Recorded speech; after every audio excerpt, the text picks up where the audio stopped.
My name is Olivia Naber, and this is my hometown, West Branch, Iowa. At first glance, it's the kind of place you might pass through without noticing. But history has a way of settling into places like this. And sometimes, a small town leaves a very big mark. This is a place where national history intersects with everyday life, where Quaker ideals were planted into prairie soil, and where a small community helped shape ideas that reached the world. Long before West Branch became my hometown, this land was home to tribes such as the Meskwaki, Sauk, Iowa, and Ho-Chunk, who lived, traveled, and hunted across what would later become Iowa.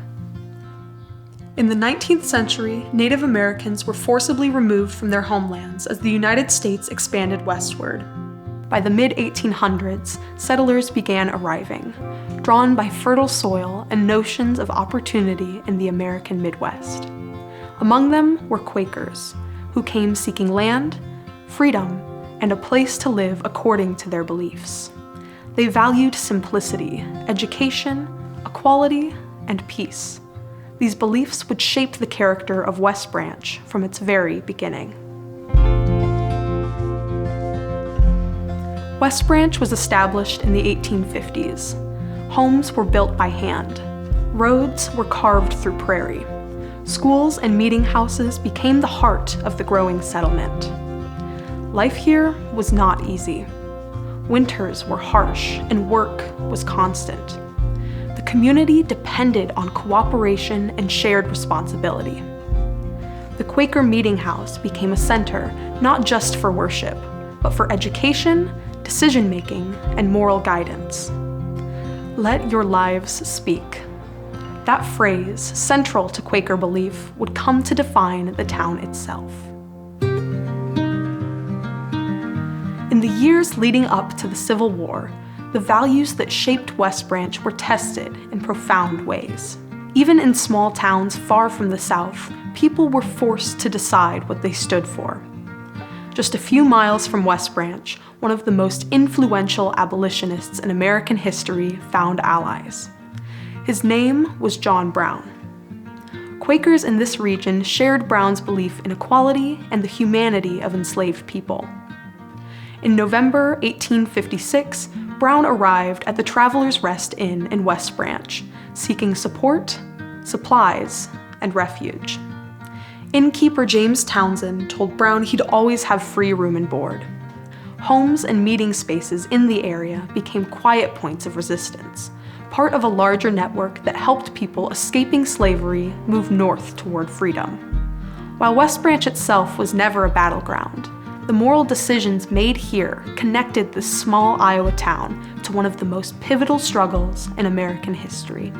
It's a reminder that history sometimes unfolds quietly, through difficult choices made by ordinary people in small communities. As the nation moved closer to war and then into a new era of growth, West Branch continued to evolve, soon becoming connected to the country in a very different way. The arrival of the railroad in 1870 ushered in a period of rapid change. West Branch became a stop along a growing network that connected rural Iowa to the rest of the country. Farmers shipped crops farther than ever before.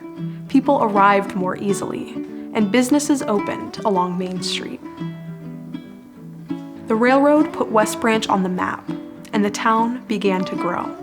A few years later, another important moment would lead to West Branch gaining wider national attention.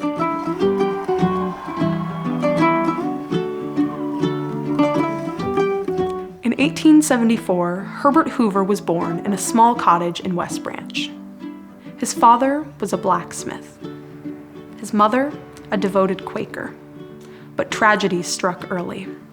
Both parents died before Hoover was 10 years old. Hoover's upbringing in West Branch was shaped by hardship, responsibility, and the values of the community around him.